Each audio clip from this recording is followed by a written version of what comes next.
Assalamu alaikum, bismillah ar-Rahman ar-Rahim. Dans le silence des nombres comme dans la profondeur du cœur, une même loi murmure. L'ordre caché qui structure le monde est reflet d'un principe. Là où les mathématiques parlent de proportion, de symétrie, d'infini, les soufis parlent de tawhid, l'unicité divine. Et dans cet écho entre deux langages, l'esprit découvre une vérité ancienne. Dieu est le géomètre de la création et le cœur humain en est le miroir. Le Coran affirme « En toute chose, nous avons établi une mesure ». Ce verset est l'un des piliers de la vision traditionnelle du monde. Rien n'est chaos, tout est pesé, équilibré, inscrit dans une architecture subtile. Le soufi contemple cette mesure dans le mouvement des astres, dans les rythmes du cœur, dans la croissance des plantes.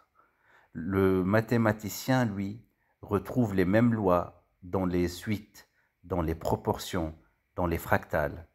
Tous deux cherchent l'harmonie et tous deux, lorsqu'ils sont sincères, sont en quête de l'un.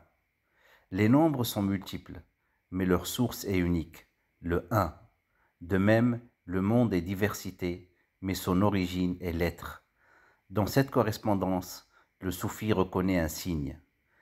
Ibn Arabi disait « L'un se manifeste dans la multiplicité, et la multiplicité retourne à l'un. Le un engendre les deux, trois, quatre, mais jamais il ne perd son essence. Il est la racine, la source, le mystère derrière le visible. » Le soufi voit dans les mathématiques un symbolisme sacré. Le cercle, sans début ni fin, est pour lui le symbole de l'infini divin.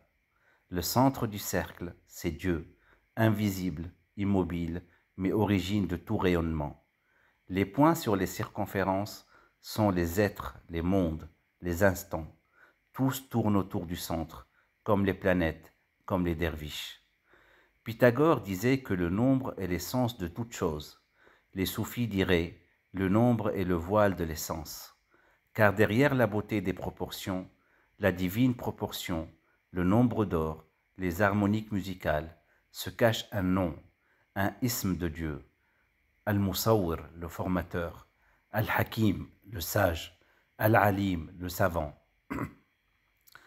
Chaque loi mathématique devient alors un dhikr, un rappel. Ce n'est pas seulement une formule, c'est une prière silencieuse, une façon pour dire de Dieu « Regarde, je suis là, dans la structure de ton monde, dans le langage même que ton esprit déchiffre. » Mais la vérité du soufisme ne s'arrête pas au visible. Les vrais calculs sont ceux de l'âme. Le soufi apprend à mesurer ses états, à équilibrer ses intentions, à peser chaque parole. Il cherche la géométrie de la sincérité, l'algèbre du repentir, la racine carrée de la gratitude. Car comme l'a dit un maître, la vraie symétrie est celle qui unit le cœur à son Seigneur. Et comme dans toute équation bien formée, la beauté naît de l'équilibre. Les mathématiques révèlent l'ordre de l'univers. Le soufisme révèle l'ordre du cœur. Et lorsque les deux se rejoignent, l'homme s'incline, non devant la forme, mais devant celui qui lui a donné forme. Car toute vérité mène à l'un, et tout nombre, aussi complexe soit-il, est un appel vers le premier. Et dans ce lien entre nombre et unité, les mathématiques nous offrent une autre leçon, celle de l'humilité, face à la rigueur des lois, à l'absolue nécessité de certaines vérités, l'ego doit s'incliner. Les mathématiques détruisent l'illusion moderne de la toute-puissance de l'homme et révèlent l'impuissance humaine devant la vérité. Elles contredisent aussi le culte contemporain de l'originalité, de l'arbitraire, de la rébellion esthétique. Le vrai est ancien, le beau est éternel, et le soufi le sait. Ce que nous devons chercher n'est pas la nouveauté, mais le retour à l'origine. Comme le soufi s'efface dans le faqr, la pauvreté spirituelle, le mathématicien sincère reconnaît son incapacité à créer le vrai. Il peut seulement le découvrir avec révérence. Nul hasard si plusieurs soufis étaient aussi mathématiciens. Al-Khawarizmi, pionnier de l'algèbre, était un homme de contemplation. Omar Khayyam, géomètre et poète, vénérer la métaphysique du nombre.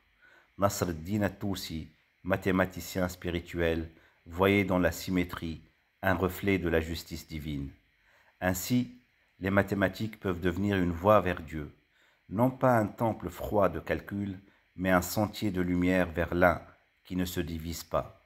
Les soufis partagent cette lumière généreusement à travers le compagnonnage spirituel, car ils savent que le bonheur se multiplie quand il se divise. Wassalamu alaikum wa rahmatullah.